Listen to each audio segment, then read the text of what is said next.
All right, I'm going to call this meeting to order. Let's all rise for the flag salute. I pledge allegiance to the flag of the United States of America and to the republic for which it stands, one nation under God, indivisible, with liberty and justice for all. So we are here for this meeting, this special meeting, because of a real estate acquisition. And Aaron, did you want to talk about this? Yeah, that sounds good. I guess for the record, we'll just note that we've got council members Couch, DeYoung, Owen, and Kinzer. So what we've got tonight are three potential actions that are all on the notice and agenda for today. The city had last looked at this property about 4 years ago. This is property located at 315 Murdoch, which if we were to step out in the alley and look east, the alley would dead end at this property. The property owner recalled, I actually didn't, that he'd given the city through me a verbal first right of refusal about 4 years ago. And it sort of came together late last week. Everything just came together at the same time. We were talking about some fire needs and the possibility of housing a med unit at some point. And looking over at that vacant site, I remembered having talked to the property owner. I called him. He said, well, I was just going to call you. I said, well, what are you calling about? Well, what are you calling about? Well, it's the same thing. So we went and looked at it. And on your dais then are three documents. One is a purchase and sale agreement, which I signed subject to ratification by the city council. If you're so inclined, this would allow the city to acquire that property for $160,000. The only contingency is sufficient appraisal, and that's for our state audit obligations. Otherwise, it's a super straightforward deal. The second document then is a resolution that authorizes the mayor to execute any follow-up documents with title and escrow to close the deal. And the third is a resolution that would authorize the funding for the property subject to a future budget amendment. So our basic idea here is that we would use funds from our sewer cumulative reserve account in the amount of up to $300,000. That would be loaned to the general fund. We would acquire this property for the $160,000 plus closing costs. We believe, without having had an inspection, that it has some asbestos siding, so we think we've got costs of probably around $10,000 to remediate that. Then we would demo the house and garage and construct a garage facility on that property, not unlike Fire Station 2.5, but bigger. So this would be Fire Station 1 3/4, maybe. All right, 1.5. And our purpose there would be to accommodate some existing need, but also build in some future need. And our concern really is, a decade into this facility, and now, about 21 years into that half of this facility, we're starting to fill it up. And the opportunity to own a piece of property that could allow us some expansion, whether it be this year or in the future, is now. Once that property turns over and is redeveloped, it will no longer be reasonable for us to acquire it. So the repayment proposed for the interfund loan is anticipated revenue from the ground-based emergency medical transportation funding. So these are new dollars. They're not yet budgeted. Dollars that we're anticipating receiving this year and for the foreseeable out years, that are federal dollars paid through the state to providers of Medicaid services to make us whole for running those calls for Medicaid customers, because they don't pay us what it actually costs. And at this point, we're anticipating about $100,000 this year or more. So, conservatively estimating 100. So the idea is that within a 3-year period, we would make this fund whole and have a fairly simple structure built there. With one twist, that is, if we get to the point of seriously entertaining the scenario of housing a med unit there, it will cost more to develop the site and we'll certainly be communicating with the council as if we go down that path to see if that makes sense for the fire department, for the med unit, and obviously for the city. Question, you say housing and med unit, that means housing for the EMTs, correct? Yeah, it would be, so UGH currently houses Med 1, and they park it in a rather cool-looking glass garage that's too small for the unit, and they provide 2 hot bunks. So the scenario would be the same across the street there. We'd build, part of this facility would include 2 residence quarters, a bathroom, and a kitchenette type facility, and then that's where Med 1 would park.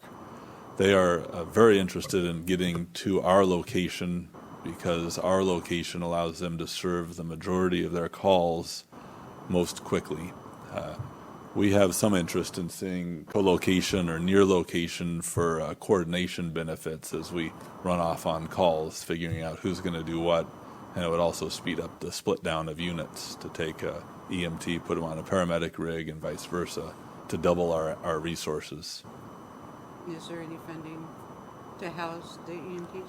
Yeah, so the med units currently pay $1,100 a month in Burlington, and the same in Mount Vernon. They pay, I think, $500 or $600 a month out at Fire District 2, Fire District 2, McLean Road, and I think we're almost $200 a month out at UGH, but you get what you pay for there. It's great that they're housing us. I say us.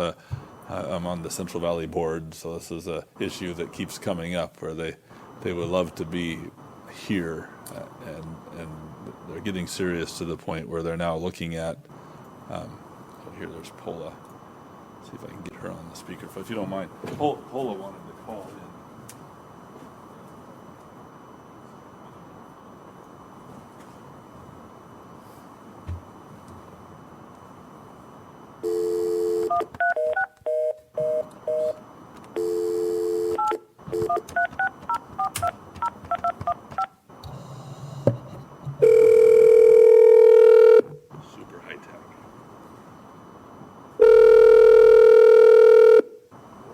Hello. Hey, Paula. So for the record, let's note that Paula has Hi there. called in. So I think you called right when I ran into the bathroom, and I missed you.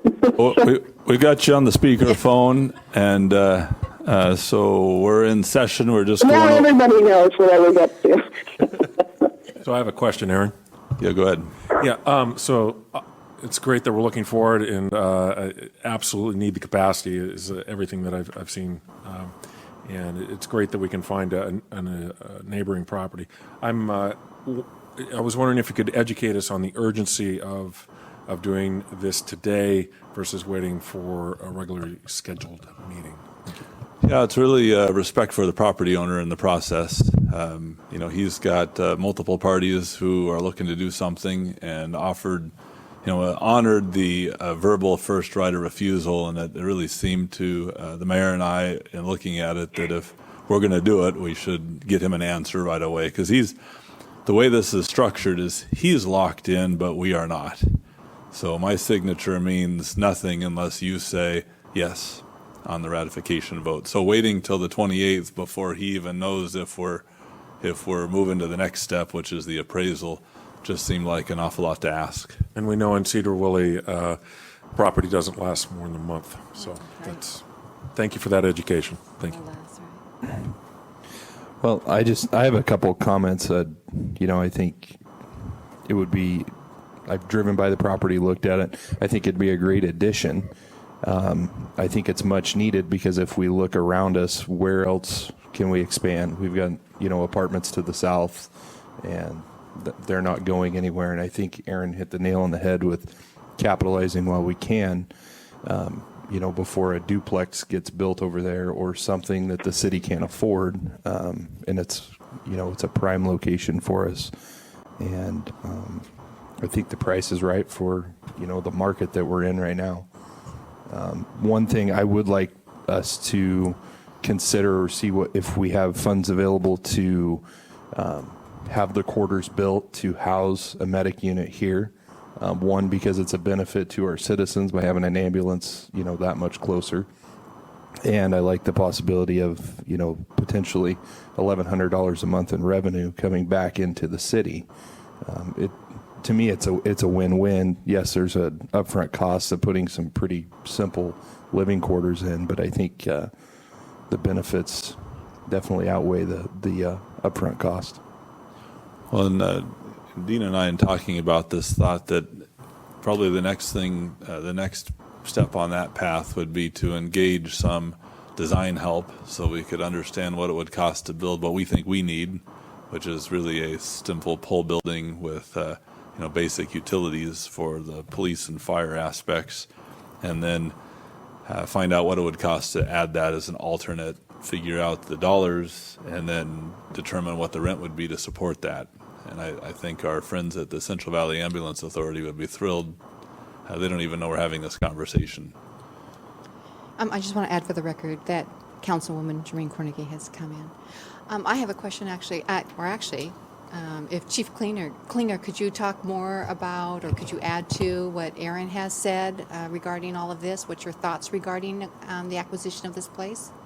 As far as the purchasing of it, What do you see as utilizing it? Right. We would, what we would be utilizing it for is, right now, currently we have an engine, the city's only reserve engine that we store down at our training facility, which is, I'm sure you've all have seen it. It's down south, down past the high school, and we keep it outside, and so, which isn't real good for it. And we have to run down there every couple of weeks just to make sure it starts, because there's no power there or anything like that, so we can plug it in. And even then, we can't keep any equipment on it because there's no eyes on it. We also have our small other vehicle that we park outside that you see out front all the time. And we have a spare ambulance that we keep inside here that's utilized by us and the CVAA people that it's taking up prime real estate inside the truck bay that we could use for when we bring in the new trailer that you authorized us to go through or will be authorizing us to go through on the next council meeting off the funds for the ER&R. But the main use of it will be, as the department grows, we keep getting different vehicles, and you would like to be able to get rid of them, but a lot of times we're in the rears right now as far as having reserve vehicles that the Survey and Rating Bureau says we should be having in order to keep up our rating scales. And there's no sense, we can't have it if we don't have anywhere to put it. We're kind of, right now, like I said, we got the one reserve engine that we keep outside, and I'm going to find it hard in September when we meet with the Survey and Rating Bureaus is to count that as a good, ready-to-go serviceable engine when we don't keep any equipment on it, because we just, not that we can't trust our neighbors, but it's kind of hard to have it parked outside, out of sight, out of mind type of deal. And with the CVAA ambulance, if we are able to move them in, and having that close proximity would be fantastic, because a lot of times, a lot of the calls that come in now, and as many as we get, we end up doing what we call splitting down with them. And we have to wait till we physically get to the site before we split down, whereas we could split down before we even leave the barn. Mm-hmm. And you go from having one ALS unit, one BLS, to two ALS units, so you can take two cardiac patients versus the one. It just makes life so much simpler. They've been coming to us for I don't know how many years trying to move into this building, but we just don't have room for them in this building. We've looked at the different options as far as out front there trying to add on to this facility, but I don't think we'd have any more luck. It'd probably cost more to add on to this current facility than it would to buy that whole property and add another room over there.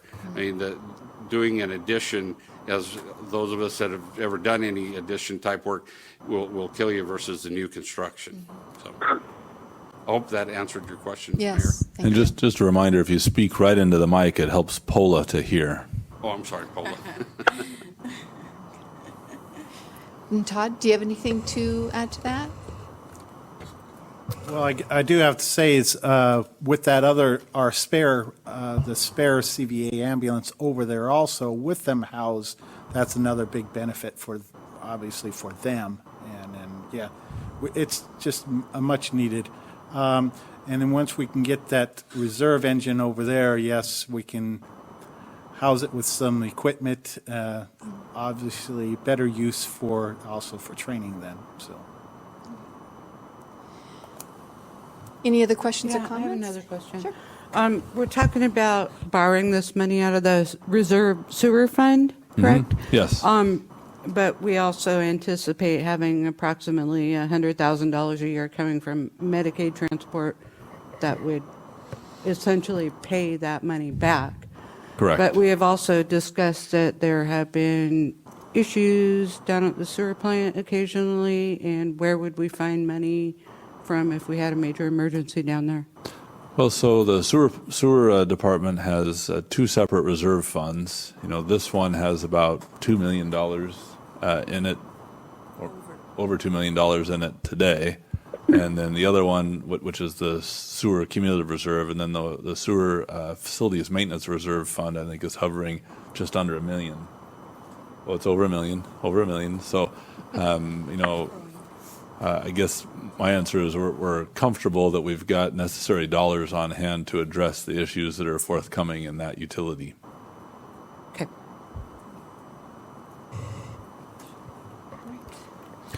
Madam Mayor? Yes. If there's no further questions, I'd like to make a motion. All right. Motion to ratify the attached purchase and sales agreement to purchase a property located at 315 Murdoch Street. Also motion to adopt the attached resolution authorizing the mayor to execute necessary documents to complete the land acquisition. And motion to adopt the attached resolution authorizing the interfund loan from Fund 410 to Fund 001 to purchase and develop this property. Second. Okay, so this is going to be Resolution 98418, a resolution of the City of Sedro-Woolley authorizing the mayor to execute necessary documents to acquire real estate property and authorizing the issuance of a manual payment.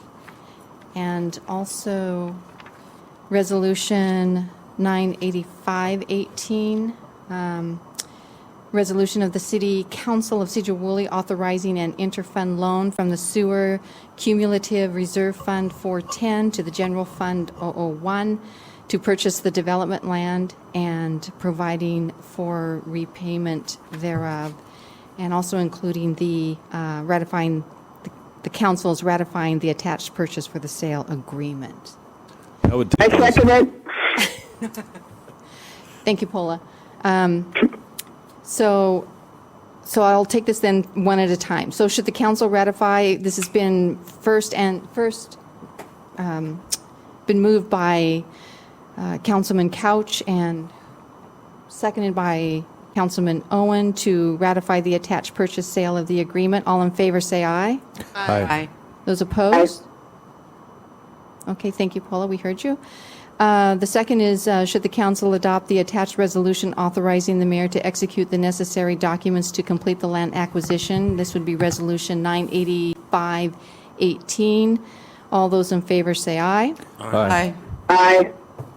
Those opposed?